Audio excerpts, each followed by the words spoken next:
बंधुओं के इस राष्ट्रीय महाधिवेशन में यहाँ पर उपस्थित हुए हैं।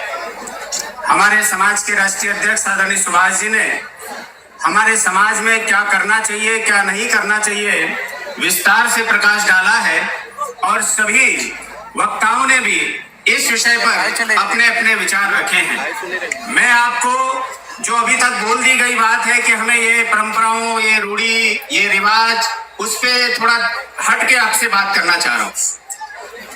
मैं आपके सामने जो हमारे पूर्व वक्ताओं ने जो बात की है वो सब तो हमें पालन करना ही है, लेकिन इसके अलावा भी हम 125 करोड़ इस देश के निवासियों में जितनी हमारी संख्या है उसमें एक मात्र ये कह सकते हैं कि हम भी इस देश के निवासी हैं। 7.5 करोड़ हमारी प्रदेश की संख्या है, उसमें हमारी समाज भी एक हिस्सा है। लेकिन हमें एक बड़े मन से विचार करना पड़ेगा कि व्यक्ति व्यक्ति में जगह समाज भक्ति भावना, समाज को राष्ट्र से जोड़ने की ये साधना जो है, ये हर समाज, जाति समाज के संगठन के माध्यम से पूरी हो रही है। हमारे समाज का भी संगठन है। हम इस देश में क्या चाह रहे हैं, हमारे प्रदेश में हम क्या चाहते हैं, इस बात को लेकर के गांव का एक छोटा सा मंदिर भी होता है और वहां पर अगर आरती के बाद कोई जय घोष होता है या हम हमारे घर में कोई मंगल कार्य पूरा करते हैं और उसमें अगर कोई एक जय घोष होता है तो वो जय घोष क्या होता है ये आप सब लोग बखूबी जानते हैं और उस जय घोष के साथ हमारे सारे मंगल कार्य पूरे होते हैं। मैं आपको, जैसे जीतू जिराती जी ने आपसे संकल्प कराया, मैं भी आपको आग्रह करूंगा कि जितने रीति रिवाज परंपराओं में सुधार की बात यहाँ पर की है, उसके अलावा भी हमें कुछ इस देश के लिए, समाज के लिए, धर्म के लिए, संस्कृति के लिए जिसमें हम पैदा हुए हैं उसका भी गौरव बढ़ाने का काम करना है।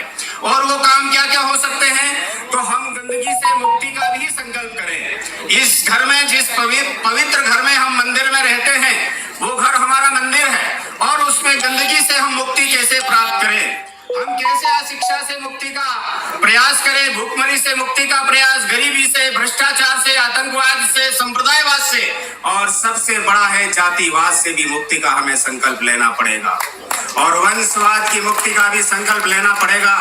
क्यों कि 1 अरब 97 करोड़ वर्ष पुराना ये संस्कृति वाला देश है और इस देश में हमारी भी कोई भूमिका हो, ये भी हमें संकल्प लेना है। जैसे मैंने आपको कहा कि हमारे देश में जिस प्रकार से कोई भी संत, किसी भी मजहब, पंथ, जाति, संप्रदाय का अगर कोई संत होता है, गुरु होता है, महर्षि होता है, हमारा मार्गदर्शक होता है, तो वो हमें सब एकात्म भाव के लिए प्रेरित करता है।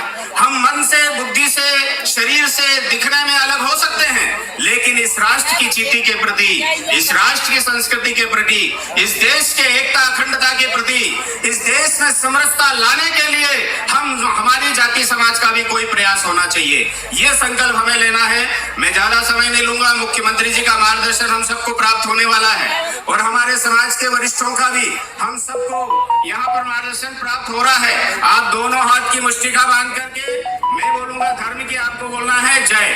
दोनों हाथ की मुष्टिका बांधो और इसको खुला मत रखना। ये खुला जो होता है बंटा ढाल और बिखराव का प्रतीक होता है और इसी से निपटने के लिए हमें ये संगठन का प्रतीक होता है। मुष्टिका बांध करके जय बोलना। बोलिए भारत माता की, गौ माता की।